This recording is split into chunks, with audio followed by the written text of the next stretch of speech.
कक्षा 9 के लिए बच्चों आप लोग ध्यान देंगे। मैं आप लोगों को क्रोमोसोम्स यानी गुणसूत्र के बारे में बता रहा हूँ कि ये गुणसूत्र क्या होते हैं, क्रोमोसोम्स क्या होते हैं। गुणसूत्र जो है इसकी खोज जो है सबसे पहले स्ट्रासबर्गर नामक वैज्ञानिक ने 1875 ईस्वी में उन्होंने कोशिका का अध्ययन किया। उस कोशिका के अध्ययन के दौरान कोशिका विभाजन के समय उसने देखा कि कोशिका के अंदर एक न्यूक्लियोप्रोटीन का बना हुआ एक कण है। उस कण को जो है उसने देखा 1875 ईस्वी में, यानी स्ट्रासबर्गर ने कोशिका के अंदर जो केंद्रक होता है, केंद्रक के अंदर ये धागे नुमा इसकी आकृति बनावट जो है सूत्रवत धागे नुमा रचनाओं को उन्होंने क्रोमोसोम्स का यानी गुणसूत्र का 1875 ईस्वी में देखा था। क्योंकि इस शब्द का प्रयोग जो है वाल्डेयर नामक वैज्ञानिक ने 1888 ईस्वी में किया था। बताया कि कोशिका के अंदर जो केंद्रक है, केंद्रक के अंदर एक संघनित एक जाल रूपी रचना है जिसको उसने क्रोमोसोम्स या गुणसूत्र नाम से वो संपादित किया। और वो जो है न्यूक्लियोप्रोटीन के बने होते हैं। हमारे गुणसूत्र क्या है? किसी जीव के कोशिका में, किसी जीव के कोशिका में, कोशिका के अंदर जो केंद्रक है, केंद्रक में माने किसी जीव के कोशिका में केंद्रक के अंदर ये धागे नुमा संघनित जाल रूपी रचनाओं को गुणसूत्र कहते हैं। क्योंकि ये आनुवंशिक होते हैं, ये ट्रांसफर, इनका स्थानांतरण होता है। तो इसकी खोज, इसकी परिभाषा यही है कि किसी जीव के कोशिका में केंद्रक के अंदर धागे नुमा रचनाओं को गुणसूत्र कहते हैं। इसकी खोज जो है 1875 ईस्वी में स्ट्रासबर्गर नामक वैज्ञानिक ने किया था। लेकिन गुणसूत्र शब्द का प्रयोग जो है वाल्डेयर नामक वैज्ञानिक ने 1888 ईस्वी में किया था। इसके पहले इस शब्द का प्रयोग नहीं था। और यह जो कण है, ये गुणसूत्र है, उस गुणसूत्र जो है उस केंद्रक के अंदर इसका स्ट्रक्चर यानी बनावट जो है यह न्यूक्लियोप्रोटीन का बना हुआ कण है जो कि आनुवंशिक होता है। अब हम आएंगे कि टाइप्स ऑफ क्रोमोसोम्स यानी गुणसूत्र के प्रकार। क्योंकि गुणसूत्र जो है ये दो प्रकार के होते हैं। पहला जो है कायिक या अलिंग या स्वजात गुणसूत्र, और 2 नंबर है लिंग गुणसूत्र।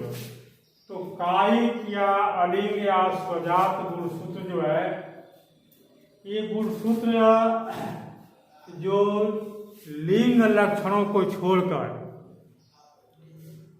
वे गुणसूत्र कोशिका के केंद्रक में उपस्थित वे गुणसूत्र जो लिंग लक्षणों को छोड़कर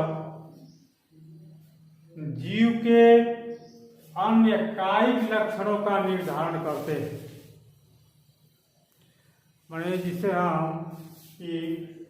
टाइप्स ऑफ गुणसूत्र के प्रकार में पहला कायिक या अलिंग या स्वजात गुणसूत्र। तो किसी जीव के कोशिका में केंद्रक के अंदर न्यूक्लियोप्रोटीन के बने हुए कण जो लिंग लक्षणों को छोड़कर जीव के अन्य कायिक लक्षणों का निर्धारण करते हैं, उसे हम कायिक या अलिंग या स्वजान गुणसूत्र कहते हैं। क्योंकि ये लिंग लक्षणों का ये काम नहीं आते हैं, ये लिंग लक्षणों को छोड़ करके उस जीव के जो कायिक लक्षण हैं उसमें भाग लेते हैं। इसके बाद 2 नंबर है लिंग गुणसूत्र। तो किसी जीव के कोशिका में केंद्रक के अंदर पाए जाने वाले न्यूक्लियोप्रोटीन के वे कण जो लिंग निर्धारण करने वाले लक्षणों के बारे में ये निर्धारण करते हैं, यानी कहने का मतलब कि वे गुणसूत्र जो लिंग निर्धारण करते हैं उसे हम लिंग गुणसूत्र कहते हैं। क्योंकि इन्हें हम हेटेरोसोम्स भी कहते हैं, इन गुणसूत्रों को हम हेटेरोसोम्स भी कहते हैं क्योंकि ये लिंग गुणसूत्र जो है नर और मादा यानी मेल और फीमेल दोनों अलग अलग होते हैं, जिन्हें हम X और Y से गुणसूत्र से प्रदर्शित करते हैं। तो रहा 2 नंबर लिंग गुणसूत्र। वे गुणसूत्र जो लिंग निर्धारण करते हैं उन्हें हम जो है लिंग गुणसूत्र कहते हैं। और चूंकि इन्हें हम हेटेरोसोम कहते हैं, हेटेरोसोम कहते हैं क्योंकि इसमें नर और मादा गुणसूत्र जो है अलग अलग होते हैं, जिन्हें हम X और Y से प्रदर्शित करते हैं। इसमें चूंकि X जो है किसी फीमेल के अंदर ये 22 जोड़ी, जैसे माँ आदमी के अंदर 22 जोड़ी जो है होते हैं और मेल के अंदर जो है 23वीं जोड़ी XY होते हैं। और चूंकि यही जो है लिंग निर्धारण करते हैं, तो लिंग गुणसूत्र की परिभाषा ये होगी कि किसी जीव के कोशिका के केंद्रक में पाए जाने वाले न्यूक्लियोप्रोटीन के वे कण जो लिंग निर्धारण का कार्य करते हैं उन्हें हम लिंग गुणसूत्र कहते हैं।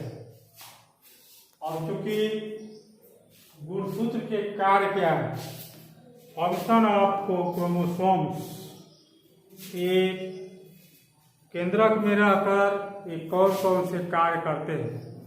क्योंकि गुणसूत्र जो है न्यूक्लियोप्रोटीन के बने होते हैं, ये आनुवंशिक लक्षणों का वाहक होते हैं। जब किसी जनक से संतत कोशिकाओं के अंदर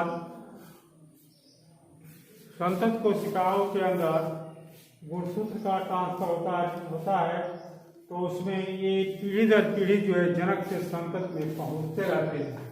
तो चूंकि गुणसूत्र के कार्य ये आनुवंशिक, 1 नंबर ये आनुवंशिक लक्षणों के वाहक होते हैं। और इसके साथ ही 2 नंबर ये जो है उस कोश केंद्रक के अंदर प्रतिलिपि तैयार करते हैं, माने वो संतत सेल के अंदर जो है उसकी प्रतिलिपियां तैयार करते हैं। और इनमें जो इनके डीएनए में निहित संदेश होते हैं। तो कहा कि क्रोमोसोम्स की क्या कार्य हैं, ये आनुवंशिक लक्षणों के वाहक होते हैं। इनके डीएनए में, डीएनए का मतलब हुआ डीऑक्सीराइबोन्यूक्लिक एसिड के अंदर निहित संदेश होता है, ये प्रतिलिपियां तैयार करते हैं, ये आनुवंशिक लक्षणों के वाहक होते हैं। ये गुणसूत्रों के कार्य। अब इसके बाद जो है हम आएंगे कि जीन क्या है। अब चूंकि किसी कोशिका के अंदर बीचों बीच जो केंद्रक होता है, केंद्रक के अंदर जो गुणसूत्र होते हैं, इन गुणसूत्रों के ऊपर एक कण रूपी रचनाओं को हम जीन कहते हैं, क्योंकि ये गुणसूत्रों के ऊपर उपस्थित डीएनए के कण होते हैं, डीऑक्सीराइबोन्यूक्लिक एसिड के कण होते हैं। एक कोशिका है और कोशिका के अंदर इसका जीव द्रव्य है जिसको हम साइटोप्लाज्म कहते हैं, क्योंकि ये जीव द्रव्य जो है इस सेल की मैच्योरिटी माने इसकी परिपक्वता, इसके विकास के लिए जो है उत्तरदायी होती है, ये जीव द्रव्य है। और इस जीव द्रव्य के अंदर अनेक रचनाएं हैं, केंद्रक है, माइटोकॉन्ड्रिया है, राइबोसोम है, तो वैक्यूल्स है, गोल्गी बॉडीज, ये सभी रचनाएं पाई जाती हैं। और इन रचनाओं को छोड़कर इस कोशिका के बीचों बीच ये गोल जो रचना हम देख रहे हैं यह है केंद्रक। क्योंकि केंद्रक के भी 4 भाग होते हैं, लेकिन उसको हम पढ़ा चुके हैं पहले ही। केंद्रक के 4 भाग होते हैं जो अब इस केंद्रक के अंदर ये इसका जीव द्रव्य है, और जीव द्रव्य के अंदर जो ये धागे नुमा रचनाएं हैं इनको हम क्या कहते हैं, क्रोमोसोम्स। ये क्रोमोसोम्स हैं, और क्रोमोसोम्स का मतलब हुआ गुणसूत्र, और इन गुणसूत्रों के ऊपर ये जो दिखाई दे रहे हैं छोटी छोटी रचनाएं दिखाई दे रही हैं, इनको हम कहते हैं जीन। क्योंकि जीन क्या है, गुणसूत्रों के ऊपर उपस्थित डीएनए डीऑक्सीराइबोन्यूक्लिक एसिड के कण होते हैं। ये भी जो है जनक से संतक में इनका स्थानांतरण होता रहता है। तो सबसे पहले हम ये बताएं कि गुणसूत्र क्या है। गुणसूत्र क्या है, गुणसूत्र की खोज किसने किया था, इस शब्द का प्रयोग किसने किया था, किस ईस्वी में किया था। तो बताए थे कि कोशिकाओं के बीचों बीच जो एक गोल प्रकार की रचना पाई जाती है जिन्हें हम केंद्रक कहते हैं, केंद्रक के बीच में वो जो धागे नुमा रचना है उसको हम गुणसूत्र कहते हैं। क्योंकि इसकी खोज जो है स्टास बर्गर नामक वैज्ञानिक ने 1875 ईस्वी में किया था, और चूंकि इसकी खोज वाल्डेयर ने 1888 ईस्वी में इसे गुणसूत्र के नाम से संबोधित किया था। और चूंकि ये गुणसूत्र जो है 2 तरह के होते हैं, काई, अलिंग या सोजात। चूंकि ऐसे होते हैं कि केंद्रक में इस प्रकार पाए जाते हैं कि ये जो है कायिक लक्षणों, कहने का मतलब हुआ कि लिंग लक्षणों को छोड़कर किसी जीव के अन्य लक्षणों का या कायिक लक्षणों का निर्धारण करते हैं, उन्हें हम कायिक, अलिंग या सोजात गुणसूत्र कहते हैं। 2 नंबर था लिंग गुणसूत्र।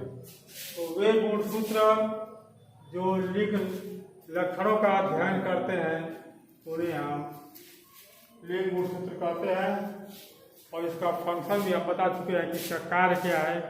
ये आनुवंशिक वाहक होते हैं, ये प्रतिलिपियां तैयार करते हैं, ये जो है आनुवंशिक वाहक भी होते हैं, और इनमें भी इसके डीएनए में जो है यही संदेश होता है। इसके बाद आपस जीन क्या है, तो जीन कहाँ पाया जाता है। जीन जो है उन गुण किसी कोशिका के जीव के कोशिका के बीचों बीच जो केंद्रक है, केंद्रक में जो उपस्थित उसका गुणसूत्र है, उन गुणसूत्रों के ऊपर वो कण रूपी रचनाओं को जो है जीन कहते हैं। तो इतना हम जो है आप लोगों को बताए, तो ध्यान देंगे इसको। और इसके बाद अगला टॉपिक जो है नेक्स्ट डे हम बताएंगे।